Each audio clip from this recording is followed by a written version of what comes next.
Hello, everyone, and welcome back to Randy's Old Time Radio Shows. Tonight we bring you Horizons West. Horizons West was crafted in the 1960s by the Armed Forces Radio Service, bringing the epic Lewis and Clark journey to life in 13 thrilling chapters. Boldly acted and richly scored, it remains one of radio's finest documentaries. Now saddle up and join the expedition. This is Horizons West.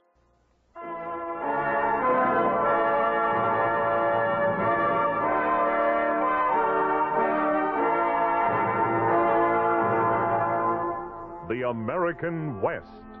Once it could have been the British, Spanish, or even the Russian West. It became American primarily because of the explorations of two young Army officers, Meriwether Lewis and William Clark.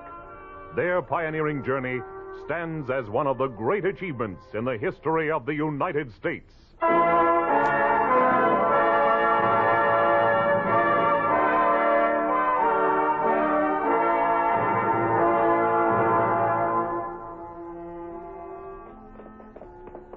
Halt the troop, Sergeant Ordway. Yes, sir.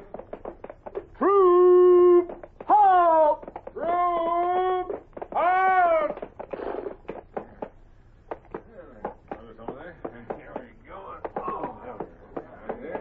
Now, this is a rest stop. Take half an hour. Ordway, get my map case. Bring Pryor back with you. Yes, sir. Captain, this rapid pace is not good on the feet of unshod horse. And hard on the riders, Charbonneau, but there's no help for it. We're short on time. But soon we enter the Lemhi country. We will have to slow down or kill off the horses. Wonder if we can't avoid the Lemhi Pass this time. Take a tip from the buffalo. The trails seem to run to the southeast. That is good, sir. Only yesterday, Sacagawea was saying we should follow the buffalo. Janie said that? How does she know? As a young maiden, she came here often with her people to dig roots. She knows this country. Where is she? With the baby. The rapid riders have set him in the stomach. Sacagawea makes him a more comfortable litter. Suppose you do that. Send her to me. Yes, sir.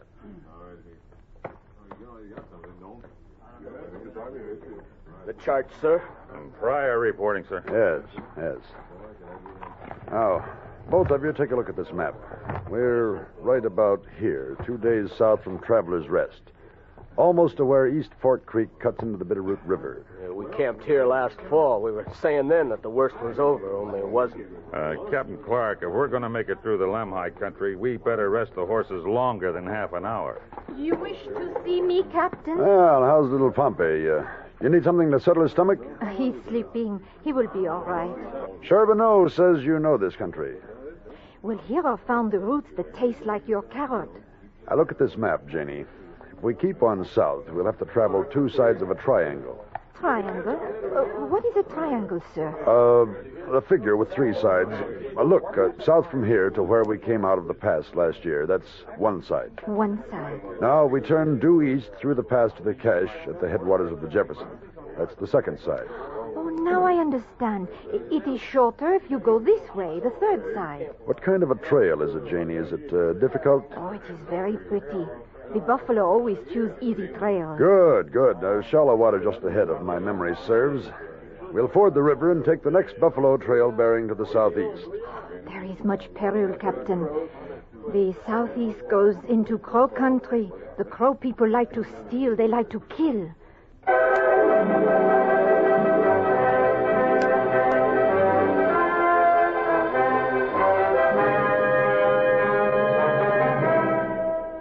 Horizons West, the continued story of the Lewis and Clark expedition. Now with Harry Bartell as Meriwether Lewis and John Anderson as William Clark, listen to Chapter 11, Clark and the Horse Thieves.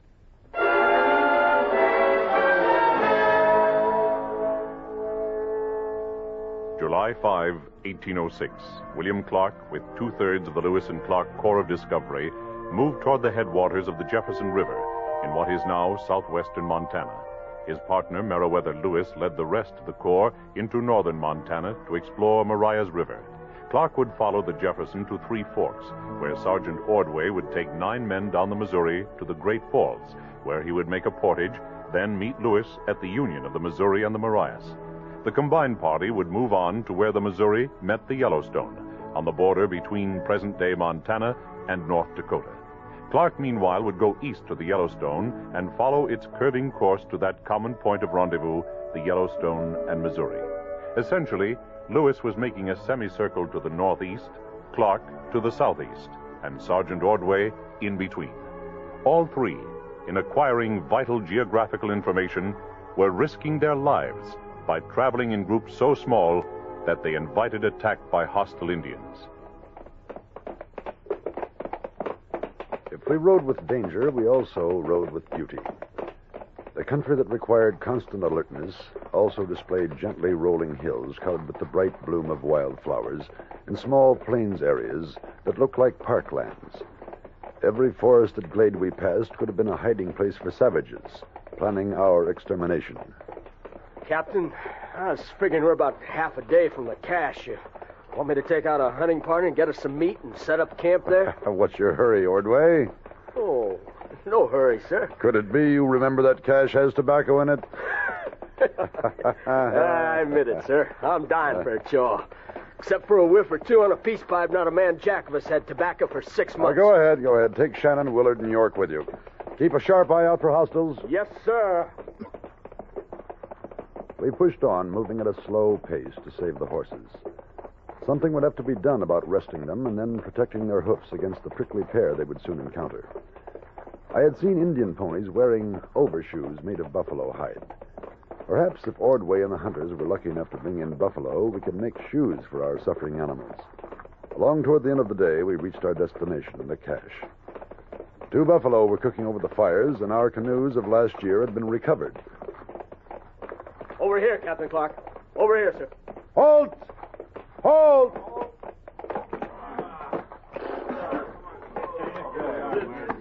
Let's get those horses unloaded. Canoes are in fair shape, sir. A little work and they'll be ready. All right. Windsor, Charbonneau, take the first watch. Ordway, get a shovel. We'll take a look at that cache. Yes, sir. Follow me, Captain. Slowly, Sergeant, slowly. Excuse me for being in a hurry, sir. But all day I've been thinking how good it'll be to have my face filled with some good old Virginia. Well, don't hope too much. Perhaps water got in and spoiled it all. Oh, don't say that, sir. Well, here we are, sir. You really think it'll be spoiled? This is high ground, sir. Save your breath and dig. I didn't tell him that I was as interested as he was in the tobacco. I let him dig, watching how carefully he exposed the contents of the hole, protected by a layer of pine boughs and a heavy tarpaulin. I had Private Gibson get in the hole and pass out the stored articles. Out came notes and specimens carefully wrapped. Lead canisters of powder, spare tools. All looks to be in fair shape, sir. Say, what's this? Tobacco? Well, now, Sergeant, I imagine it is. Except for men on watch, all tobacco users, front and center. Look out, now, don't shove. Hey, York, get your big foot off the line. Keep your feet out of the way, boy. Stop trying to make footprints for me. Me make prints for you. Only an elephant can do that. All right, line up. Stop shoving, Shannon. Who's shoving, Sergeant? Quiet, listen. Now, listen. All right, quiet. This is the way it'll be with the tobacco. 2 feet to each man, including Captain Lewis's detail when we meet him. After, we put aside 1/3 for trading goods. Want me to start cutting it, sir? Pryor's studier with a knife. You hand it out. Yes, sir. Some of the men bit off chaws the moment they received their tobacco. Others waited until after the evening meal, as I did. I filled my pipe, took a long pull, and was so dizzy I could hardly sit up. What's the matter, Captain? Dizzy? I'm not used to smoking anymore. Everybody in camp's dizzy with it. Maybe I'll put mine aside for now. Gotta have somebody in camp with his wits about him. Yes, I thought of that, sir. No tobacco to the guards. I sat back and watched the fire. I felt nervous, despite the fact that the horses seemed all right. The guards were alert, capable. Then I realized that in the morning I faced the necessity of dividing my command, even before Ordway took his party down the Missouri. Meriwether Lewis had helped plan that, just as he had everything else we'd done in over 2 years. Until now, we had shared all responsibilities. Now, I would have to bear it alone. Sergeant Pryor. Yes, sir? As soon as Ordway and Cruzat get through with minor repairs in the morning, I'll be taking the canoes downriver. Besides yourself, who are the best horse handlers in camp? Oh, Shannon for one, and Windsor's good. All right, take them and Hall and Willard. Drive the horses to 3 forks where the Jefferson, Madison, and Gallatin rivers come together to form the Missouri. You understand? Yes, sir. 3 forks. I'll meet you there with the boats in 3 to 4 days.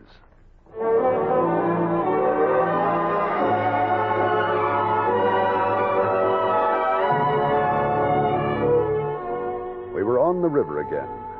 But it didn't seem the same river we had traveled before by oar, pole, tow rope. Now we glided effortlessly and rapidly with the current. In the space of a single day, we swept by 6 previous campsites. And 3 days after we had taken to the boats, we neared the 3 forks. Smoke up ahead, Captain. So I see. We'll approach with caution. It is white man's fire, Captain. Yeah, there's too much size for the Indian fire, huh? Put the telescope on it, sir. Mm-hmm. It's Pryor and the men. Ah, they're cooking supper. Oh, we're right on time. I can see some of the horses. Lay into shore, Ordway. Yes, sir.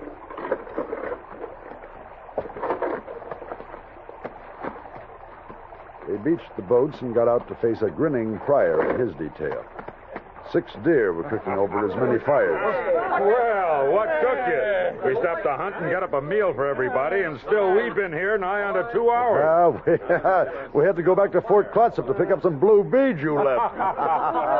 Nate, we figured Injuns would have got you by now. What Injuns? The ones you ain't seen. That's the way I like them. The meat's looking mighty good. Should be ready to eat. Hey, York, what do you say we help dish up, no? Sure thing, Charbonneau. Any sign at all of Indians, Pryor? Nothing. Well, then I think I'm hungry. Let's eat. No, I'm with you there. The eating was mighty good. And to borrow a favorite phrase of Meriwether's, we fared sumptuously.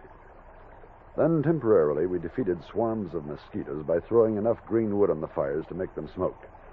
The men relaxed with their tobacco, and for the first time in many months, I heard York sing.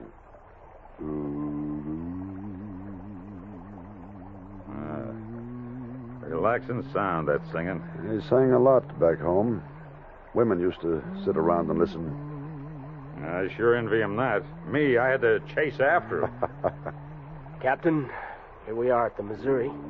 When do I leave? In the morning? That's right, with 9 men and the baggage. You should manage fine. Gas will meet you at the Great Falls with the trucks for the portage. Then you go down the Missouri to meet Captain Lewis at the Marias River. Can I have Cruzat and Calder? Yes? Anybody else? Oh, you name the others, sir. Well, Weiser, Collins, Willard, Howard, LePage, Potts, and Whitehouse. All of them are good in the boats. Now remember, you'll be in danger mostly on land. In camp or hunting, keep alert.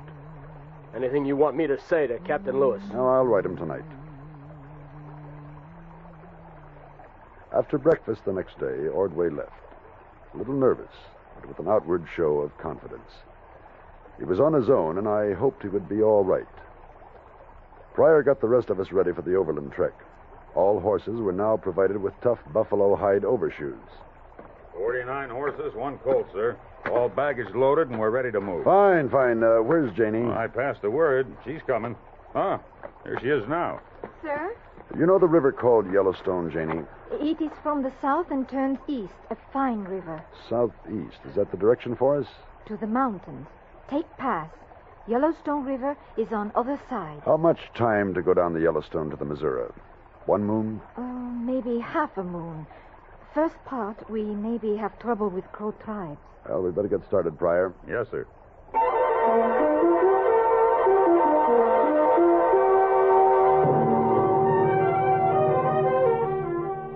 We rode through country that continued to be a scenic delight. With plenty of game near at hand. We climbed by easy stages into the mountains, and Sacagawea located a pleasant pass which led us into the valley of the Yellowstone. Captain, This is really easy traveling. I hope Ordway is having as easy a time of it. And Captain Lewis up in Blackfoot country. Yes, sir. Speaking of Injuns, so far not a hide nor hair of one. Hey, Charbonneau, where are all them Injun Sacagawea said we'd run into? Do you not feel them, Sergeant? Especially at night, huh? They're all around us. Biding their time, I suppose. Wait until they catch a sentry asleep. We've been lucky. Perhaps they're afraid of our weapons. You really believe they're all around, Charbonneau? Does Janie think so? She hopes that seeing a woman and a child among us will make them realize we are a party of peace. Captain, when we come to the river, do we stay on shore and follow it, or do we make dugouts? Both. Staying in sight of each other. Half of the boats, half of the horses should be some insurance against attack. Captain, I have found one of the roots like a carrot. I have pulled it for you. Yeah, it sure looks like a carrot. Tonight I'll try to draw a picture of it for Captain Lewis. Captain, look. Back in the pass. Smoke. It is a crow signal smoke. You sure? But there is also answering smoke far ahead of us. Well, I'll be danged. Over on the horizon. Uh-huh. You see, Sergeant? They have been following us for days.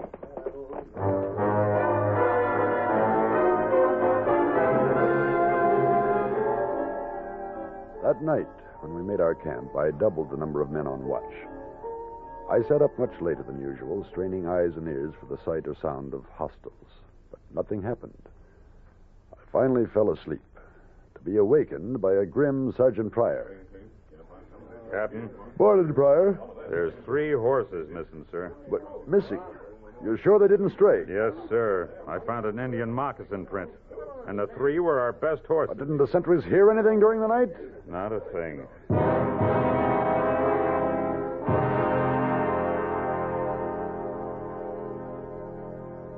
There was room for doubt about this first adroitly managed theft. It vanished in the developments for the next 2 nights. Each night, despite the most elaborate of precautions, 2 more horses disappeared. Again, the best animals. Attention began to communicate itself to the men. The idea of standing watch with all faculties alert and still unable to detect the thieves in action is very hard on morale. It made a man doubt himself. I don't see how they got away with it.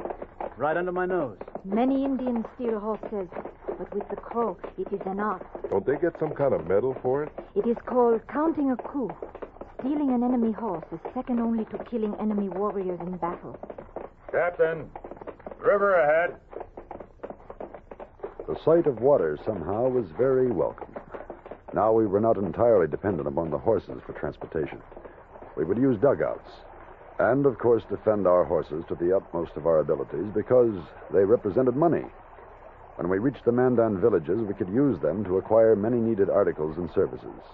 Captain, timber here is too small for canoes. I'll keep moving. Send Bratton and Shields ahead to find us some good trees. Yes, sir. We found the timber, but it was barely thick enough. And the width and depth of our craft would be no more than 2 feet. We set up camp while trees were felled and the boats made from them. That night, we tried placing our horses between campground and the river. Well, looks like them crows will have a tough time stealing anything tonight. Make sure the guard is doubled. Yes, sir. Old York's at the singing again. Must figure we're safe. Well, maybe he's singing to keep up his courage. How long can you make those canoes? 28 feet. 2 by 28. Why don't we put them in tandems? 2 side by side. That's good. Give us stability. York, shut up that noise. You say shut up, boy? If you got a gargle, do it down by the river. You got no call to talk to me that way. Just shut up or I'll stomp you. Stomp me, a rut like you? York, Shannon, come over here. Yes, sir. Sir? I'll make allowances, York. Shannon's nervous. I sure am. This valley's crawling with hostiles. Instead of fighting each other, why not try to get along? Keep alert. Listen for the enemy. I'm sorry, York. Me too. Got no business singing with hostiles out there. I'll listen. Gotta catch them horse thieves. The night seemed peaceful. The horses seemed calm. The watch was changed regularly without incident. Each man seemed alert.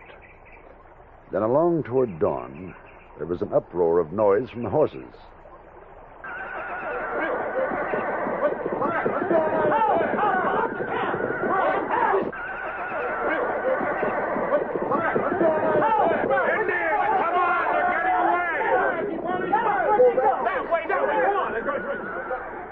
I sent men to reinforce the watch, held others back for the defense of the camp, and built up the fires for light. Presently, order was restored among the horses. In the first of the daylight, Pryor trudged in. Captain, them Indians stole 24 horses. But how? I don't know exactly. Shannon and Charbonneau are still chasing after him. I found this moccasin and a piece of Indian rope. We lost 24. That leaves only 18. That's right, sir. Looks like Charbonneau and Shannon coming this way now. It was crows, Captain. Big party, sir. Shannon and me, we were the sentinels. How they surprise us, I don't know. One moment, all quiet. Next, everything come at once. I think I wounded one of the thieves. When the fuss started, they got the horses over that little rise to the east and ran them down the draw 3-4 miles away. And there, the trail disappears. It's rocky Oh, ground. this settles it. We have to get these horses away before we lose them all. Yes, sir. Pryor, you and Shannon and Windsor are going to take them out of this country. Sir? Now, you three men know horses better than the rest of us. Drive them directly overland to the Mandan villages on the Missouri. Stay there with Chief Blackcat until we pick you up. Catch that, Shannon? Quite a job, but we'll make it. We've got to make it. Go tell Windsor. We'll move out in an hour.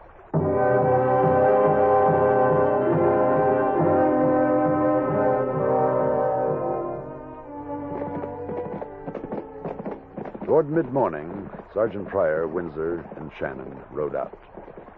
The rest of the men stood and watched, most of them assured they would never see Pryor or Shannon or Windsor alive again. It was asking a lot of those three, sending them out into a country filled with Indians you couldn't see, Indians who wanted your horses. But there was no other way. Somebody had to do it. I tried to forget I was the one who issued that order. I moved about watching the men build the boats. 6 of them. You're coming right along. Captain, you feel them 3 boys will be all right all alone with them horses? I hope so. Maybe if they keep on the move and sleep in turn. Well, looks like we can put the tandem in the water tomorrow. Charbonneau, how's the larder? Enough meat for another day, sir. We pushed off early in the day. The current was strong, and our boats were swept along at a fast pace. We used paddles and tillers only for direction. By the end of that first day, we had logged 80 miles. The following day, gliding along at the same brisk pace, I spied an unusual rock formation looming downriver. It was like a tower above the plain, and the top of it, Sacagawea saw it too. Look, Capitan. You've seen it before, Janie? No, but often my people spoke of it. On it are carved symbols by the men of many tribes. I think I'll have to take a closer look. Lay in ashore. Yes, sir.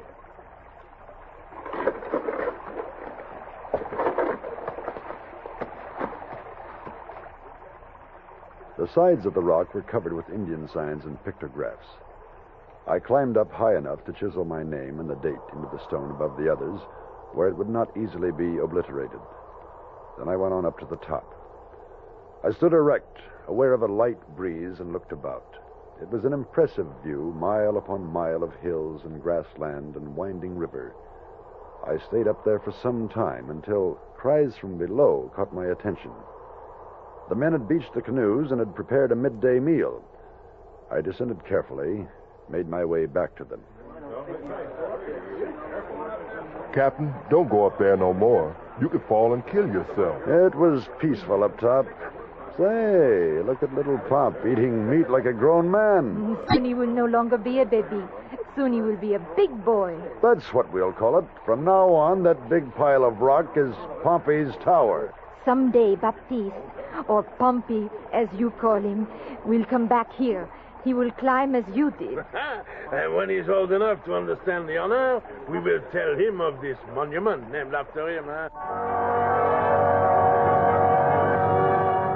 August 3rd, 1806, we reached the Missouri. The men yelled and cheered as we put into shore. Here we would make camp and wait for Meriwether Lewis and Ordway to appear. But soon we found that waiting at this particular spot was going to be all but impossible.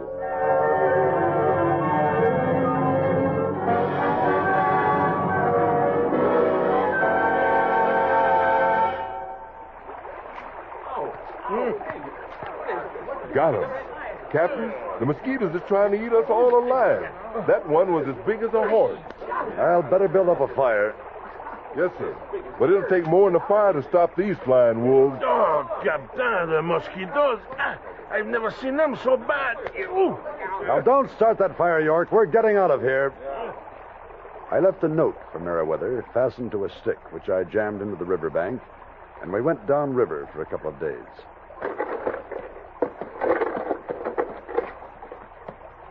We hauled up on a beach where there were no insect pests.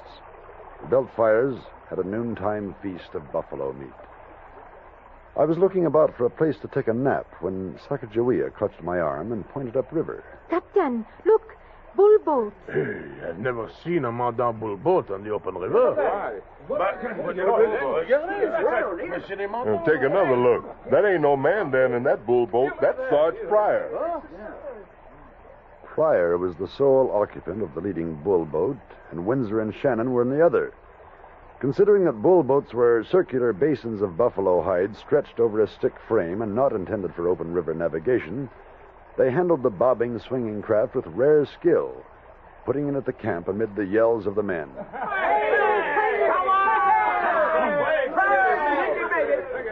I hurried to the water's edge and was relieved when all three men, apparently none the worse for wear, stepped out of the bull boats. Ah, Pryor, what happened? Well, sir, second day out, Indians took every last horse we had. We tried to follow them, but it was no good. They ran away from us. We headed to the Yellowstone fast as we could hoof it to try to get there before you passed in the boats. And we never made it. We knew when we saw your name in that tower of rock. Only thing we could do was shoot buffalo and make bull boats.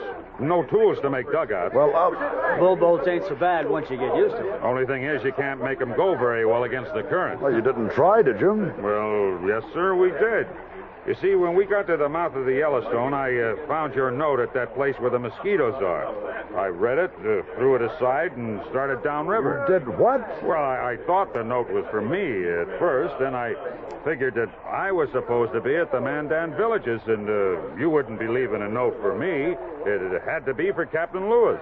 We wanted to go back and fix things, but like Sergeant says, we can't make bull boats go upstream in a strong current. We may be in trouble, Sergeant. Big trouble.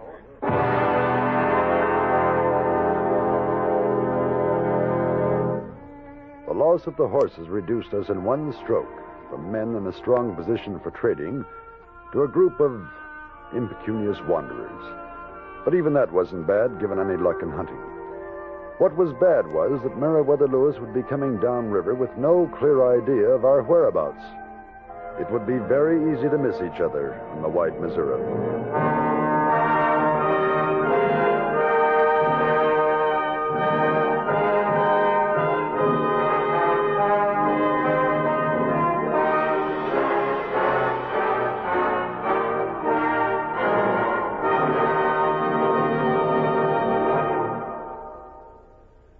You have been listening to Horizons West, the continued story of the Lewis and Clark expedition, starring Harry Bartell as Meriwether Lewis and John Anderson as William Clark. Chapter 11, Clark and the Horse Thieves, featured Sebastian Cabot, Helen Gerald, Cliff Holland, Frank Gerstle, Eddie Firestone, and Don Spruance. Our story was written by Carl A. and William Tunberg and directed by William Lally. Sound patterns by Gene Twombly. Michael Rye speaking.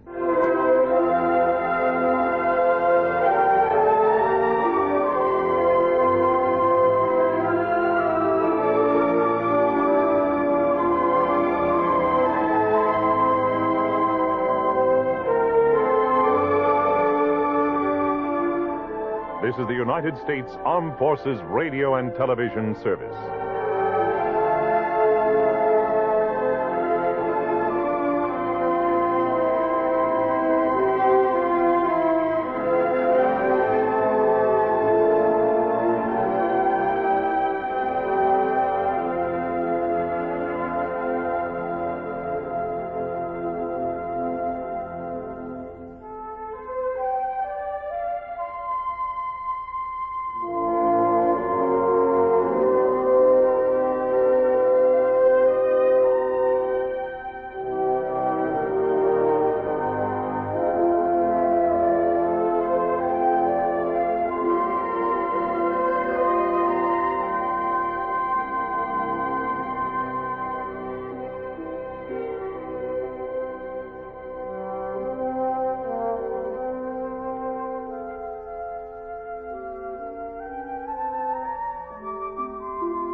Well, everybody, that's all for tonight's episode. If you would indulge me for just 1 minute, I'd like to ask you for your continued support of Randy's Old Time Radio shows. It takes time and resources to keep these classic programs alive, and that's where you can help. If you enjoy what I'm doing here, please consider making a small donation. Every bit goes right back into preserving and sharing these wonderful old broadcasts. Of course, even a like, a share, or subscription goes a long way, and for those of you who have already supported this channel, I can't thank you enough. Together, we're keeping these Golden Age voices alive for future generations to discover and enjoy. In the description below, you will find links to donate, or you can just scan the QR code you see on the screen.